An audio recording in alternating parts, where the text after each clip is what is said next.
Mr. Yengeni, a pleasure to have you here with us. Thanks very much for joining us, sir. I'm glad to be here. You're most welcome. Well, the committee has cleared you now to stand as a candidate in the conference. How do you feel about this? Well, I feel good about it because I felt initially that this was unjust and unwarranted and was done in haste because the case that I went through was widely publicized, and the internal ANC disciplinary processes were also widely publicized. Yeah. And therefore, if their vetting process, Halima committee vetting process, needed to know some of these things, they should have easily given me a call, and I would have answered their questions over a phone call.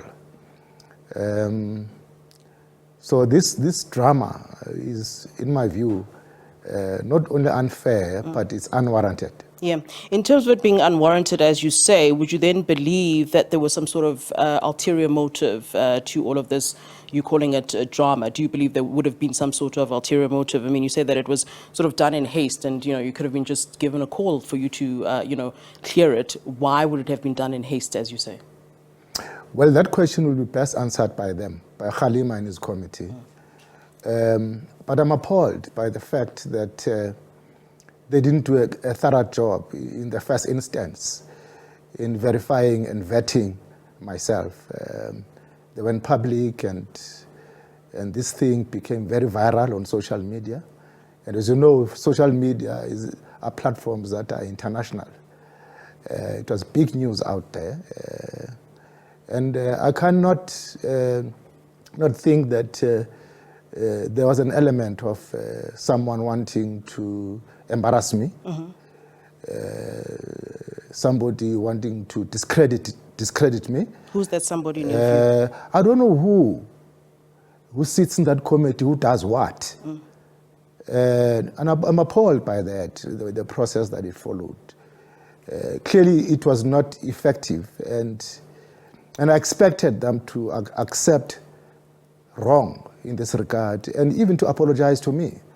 But there was no such.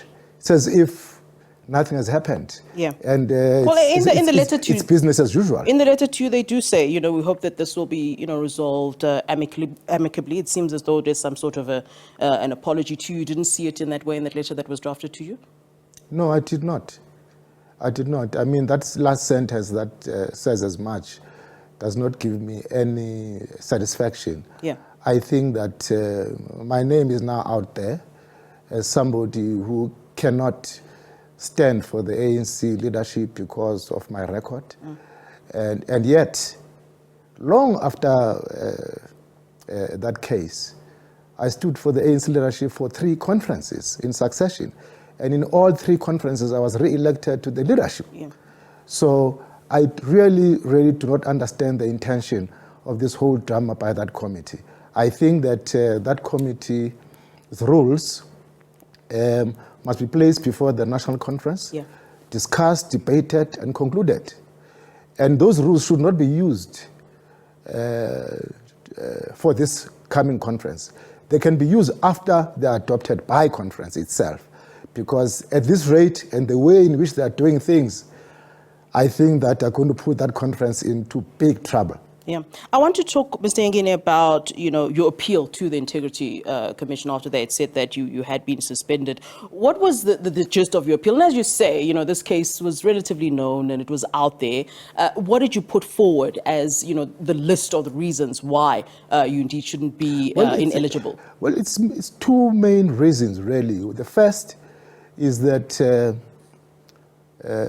after that case, maybe 10 years later after that case, I applied to the Justice Department for the expungement of my case. And that application was approved by the Justice Department. Secondly, after that case, I went through an ANC internal disciplinary process. And that disciplinary process was chaired by Comrade Professor Kada Asmal, who was then the member of the NEC. And a report was presented to the NEC in that case.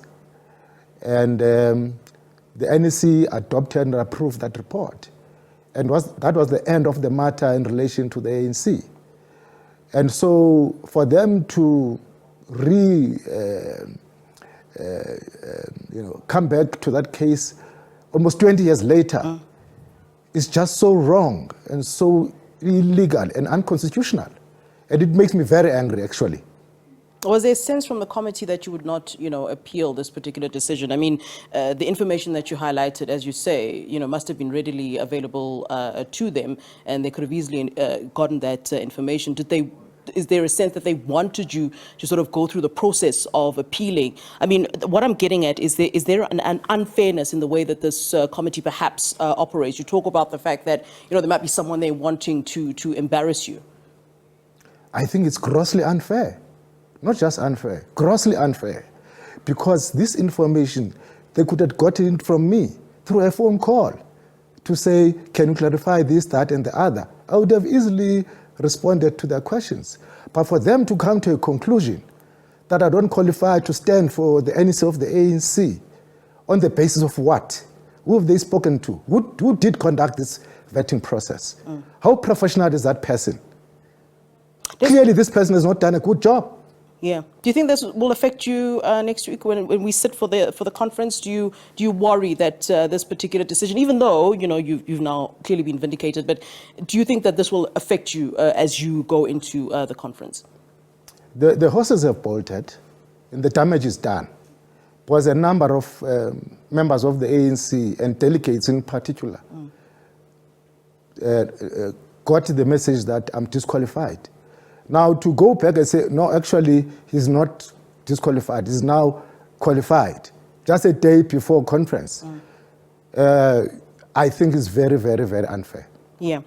And just as we were sitting here, there was a clip that was playing, Dr. Nkosazana Dlamini Zuma talking about, an NEC meeting where she wasn't allowed to air her views. And just like your comment in terms of how, the ANC NEC is indeed operating in terms of its meetings. We've even heard that it's run almost like some sort of a mafia organization.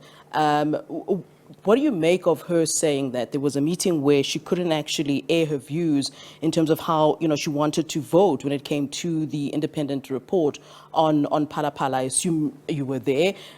Is there any truth to what she's saying? The fact that, they were not even allowed to share their views in some of these meetings? Yes, I was in that meeting. That was a recent meeting of the National Executive Committee where we discussed the report of the panel and what must happen in Parliament.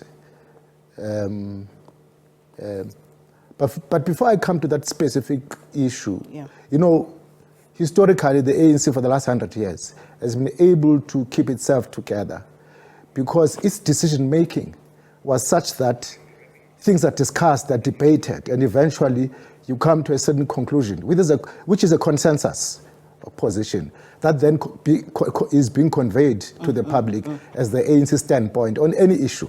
You see, it has never been a situation that one view gets carried out as an ANC decision, whereas there were many, many, many, many other views in the meeting that were not taken into account.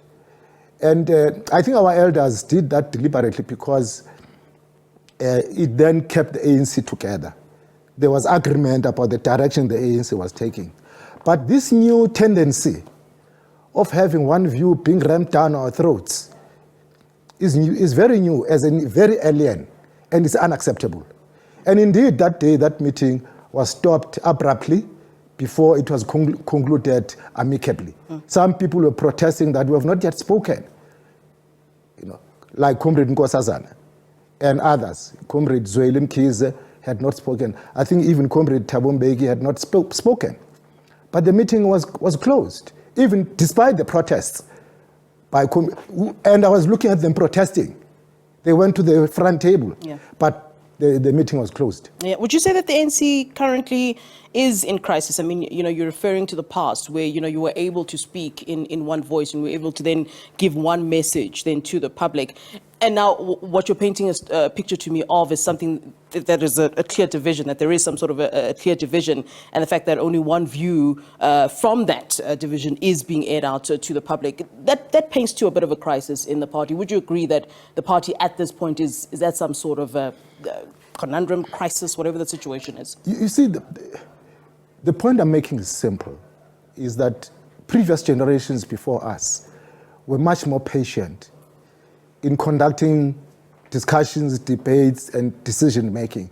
They carefully ensured that whatever emerges as the ANC's position publicly is something that has been canvassed properly. Yeah. You know, you have a long time debating, and eventually that matter, through a consensus, is communicated to the public. This notion that one view is, a dominant view must be agreed to by force is actually, in my book, that which creates big tensions in the movement and big divisions, for that matter. And I think that's a matter that we cannot allow going forward. That matter has to be placed before conference, and it has to be discussed, debated, and concluded. All right. Mr. Yengeni, thanks very much for coming through and talking to us. We appreciate your time, sir. Thank you. All right, that is Mr. Tony Yengeni, who is an ANC, NEC member, and of course the 55th National Conference about to begin, and certainly all that, we'll have that live for you here on SABC News.